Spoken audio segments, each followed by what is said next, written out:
I've avoided telling this story before because I want to believe that it wasn't real, that it was just a dream.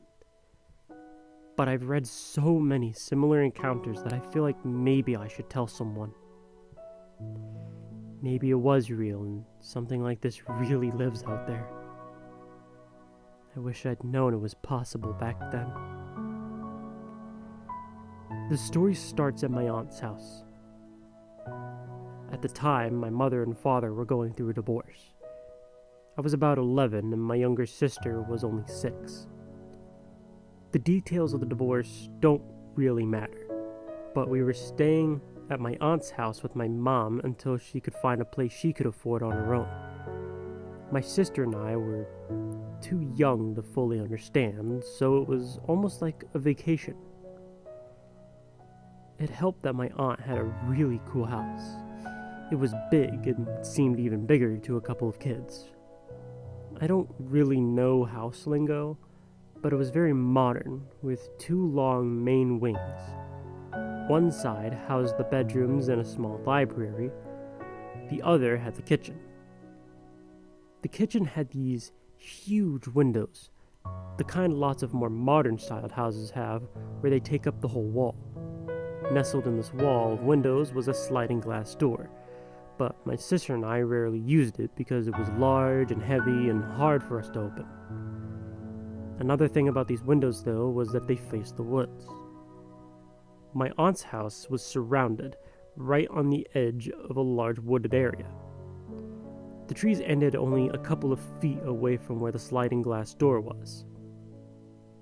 Of course, this was one of the benefits of her house. Living near the woods was peaceful. Or at least that's what my aunt always said. My aunt had a small sitting area by the windows where she could watch nature. She told us that oftentimes she had herds of deer walk through, and that she'd even seen a mountain lion once. Anyway, you get the idea. It was a big house with big windows and it sat close to the woods. From the majority of the time that we lived there, we had no issue. My sister and I would even go play in the woods, always staying in sight of the house. My mother would often sit in the seating area by the windows to keep an eye on us. We'd play hide and seek, or tag, or see if we could climb the trees. Things changed at night, though. I hated those windows at night. When I'd walk down the long hallway to the south wing of the house to get a glass of water from the kitchen or something, I'd always see the trees moving, swaying unnaturally. Not like from wind, where it started at the top and worked its way down, but like something was pushing against them from below and the tree shook from that. It freaked me out, but I was 11, so it wasn't that hard. I'd usually just hurry up and get my water, run back to my room. I hated it so much, I rarely forgot to get water before bed after the first couple of times. Wasn't risking that creepy shit again. Later on, I wasn't given a choice, though. One night, I had a dream that my mother was calling me. Her voice was coming from the kitchen, asking for my help with something. I stood up from bed and made my way towards where she called, my brain fuzzy from sleep. Her voice was soft, but it carried to me as I walked, warm and familiar. The closer I got, though, the weirder it sounded, becoming slightly distorted and deeper. It was like a mix of my mother's voice with some animalistic cries that just got louder, until I was shocked awake just before I stepped through the doorway into the kitchen. I quickly looked around, confused.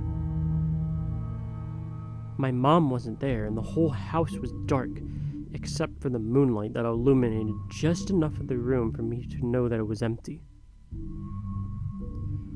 I shrugged it off as a sleepwalking dream, though I'd never had one before, so I turned around and walked back to my room. A few nights passed before it happened again. This time, it was my father who called me. "Please," he called. "I need to talk to you. Come here." Just like last time, I stood up from my bed like in a trance, aware and unaware of what I was doing. Each step brought me closer to the kitchen where I could hear my father, his voice becoming more gravelly and broken as I walked. I stepped into the kitchen and thought I saw him there, standing by the kitchen island, illuminated in the moonlight. Then he turned and looked at me, and I woke up, realizing there was nothing there after all. It took a few days again, but on the third night, I heard my little sister. She was crying for me, telling me she hurt herself and she needed my help. I stood up and started hurrying to the kitchen, ever the older sibling. This time, I barely noticed when her voice started changing, becoming a distorted gasp as I drew closer. I stepped into the kitchen and saw her. She was knelt crying on the ground near the windows. I started to walk over to her, but stopped when I realized something. She was kneeling behind the glass.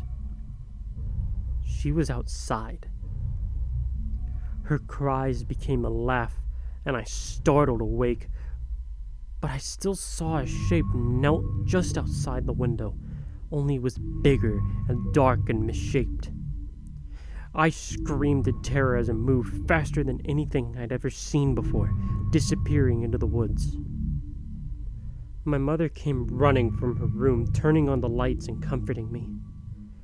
I told her about the sleepwalking and passing, so she chalked it up to me still having been asleep when I told her about the monster. She walked me back to my room and had me take some sleeping medicine to help me get back to sleep.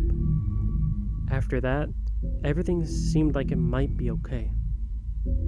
A week passed, then 2. My mom found a nice apartment she planned to move us into. My sister and I were sad to leave, but I was secretly relieved. I had been on edge every night since it happened, wondering if it would call to me again. But everything was silent, until the night before we were meant to leave. I was just starting to drift off to sleep when I heard shuffling outside my door. I froze, certain that the monster had returned for me, that it had somehow gotten in the house and was about to open my door. But the sound simply moved past me and down the hallway toward the kitchen. I stayed where I was, waiting to make sure it wasn't a trick. Then I got up as quietly as I could and crept over to the door. I hovered, unsure if I should open it. After a few seconds, I made up my mind to run to my mom's room and wake her up.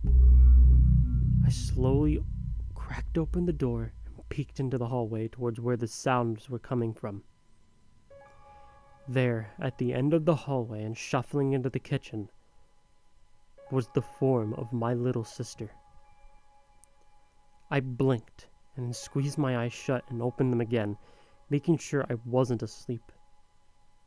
But no. She was real, and she was disappearing into the kitchen right before my eyes. As I realized this, I realized I could hear something, a kind of faraway moaning whine coming from the direction she was going. Dread ran up my body, and I looked down the hallway at my mom's door, the opposite direction that my sister was walking. Fear told me to run and get her first, but instinct moved my feet towards the kitchen where my sister had gone out of my sight. I ran as silently as I could down the hallway and peered around the doorway to look for her. There she was. She was standing right in front of the windows, her eyes open but glazed. As I watched, I realized the trees were swaying, the same way they used to, but much faster now. And the swaying seemed to be getting closer, moving toward us at an alarming speed. I could hear branches breaking and the trees creak in protest as something hit them, and the moaning whine I had heard from far away was getting louder, sounding like a dying animal. One tree was rocked so violently, a flock of birds flew screaming out of it into the night air. As this was happening, my sister was reaching for something. The lock on the sliding door. Even at 11, I knew something was coming through the woods towards us, and it was running, sprinting, right at my sister. I ignored my brain screaming at me to run the other way and raced towards my sister. The noise was all-encompassing now. It had become a screeching so loud it sounded like it was all around me.